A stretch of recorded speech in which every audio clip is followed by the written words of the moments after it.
Bonjour. Dans quelle saison sommes-nous? Jusqu'à il y a quelques semaines, nous étions dans la saison du confinement. On devait rester chez soi, pas aller plus loin qu'1 kilomètre pour faire du sport.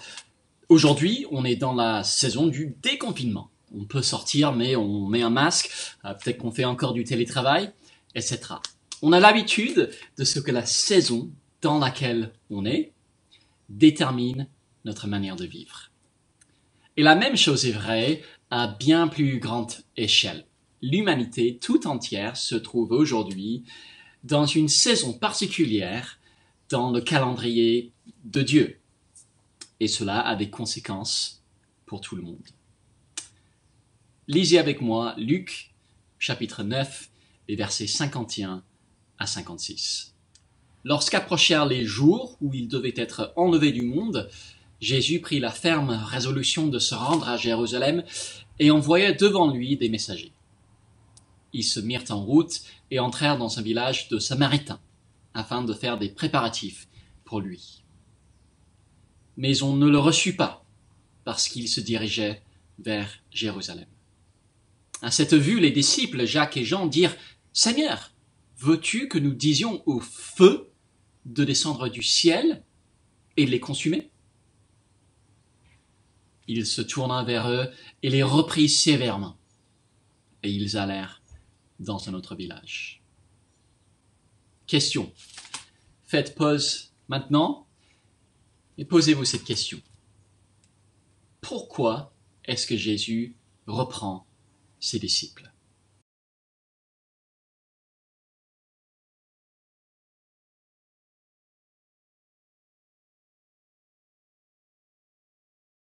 Les disciples de Jésus demandent s'il devrait ordonner au feu de tomber du ciel sur un village qui n'a pas voulu recevoir Jésus. Où est-ce qu'ils se trompent? Est-ce parce qu'ils ont tort de se croire capables de faire un tel miracle aussi impressionnant? Non, pas sûr. Dans l'Ancien Testament, le prophète Élie a fait tomber le feu du ciel sur ses ennemis. Et dans Luc, Jésus a expliqué à ses disciples qu'ils ont eux aussi un ministère prophétique, comme Élie. Cette demande montre en fait qu'ils ont bien compris qu'ils sont des prophètes, des porte-parole pour Dieu. Est-ce qu'ils ont tort de désirer que Dieu juge les rebelles? Pas sûr non plus. Seulement quelques chapitres plus loin, Jésus dit qu'il est venu pour jeter le feu sur la terre. Au chapitre 12, verset 49. Jésus fait allusion au jugement dernier et il dit qu'il désire que ce jour arrive parce que ce sera la fin du mal dans le monde et le moment où Dieu sera honoré et que la justice sera faite. Dieu va juger les rebelles. Donc là où les disciples se trompent, c'est sur la question du timing. La question de la saison dans laquelle ils se trouvaient et dans laquelle on se trouve encore aujourd'hui, nous aussi. Au début de l'évangile de Luc, Jésus parle d'une année de grâce. Pas une année de 365 jours, mais plutôt une période entre sa première venue et la seconde dans laquelle toute personne qui se tourne vers lui peut obtenir le pardon. Une fenêtre dans l'histoire dans laquelle il est possible pour n'importe qui met sa confiance en Jésus d'être sauvé. C'est la saison dans laquelle nous vivons aujourd'hui. La saison du salut, et pas encore du jugement final. Il n'est pas trop tard de faire demi-tour et de courir dans les bras de Jésus. Jusqu'à quand ce sera le cas, on ne le sait pas. Mais je me demande ce que ça change pour vous de réfléchir à cela. Qu'est-ce qui semble être les implications pour vous et pour votre vie de cette réalité-là? Peut-être que vous n'avez pas encore reconnu en Jésus votre Sauveur. C'est encore possible de le faire.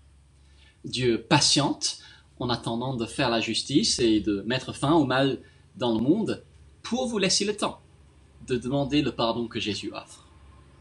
Pourquoi ne pas commencer en lisant un des évangiles, un des récits de la vie de Jésus qui se trouve dans la Bible pour vous faire votre propre avis sur cette question-là? Si nous avons cru en Jésus, qu'est-ce que ça change pour nous de savoir que nous sommes dans cette saison de grâce encore? J'imagine qu'on a tous des rêves et des projets qu'on aimerait accomplir dans notre vie. Mais reconnaître qu'on est dans cette fenêtre où le salut est offert à tout le monde, pour combien de temps encore on ne le sait pas, ça doit changer quelque chose. Ça doit avoir un impact sur nos priorités et sur nos projets. Quel impact? Comment intégrer cette réalité-là, la saison dans laquelle on est, dans notre vie de tous les jours? Comment en tenir compte?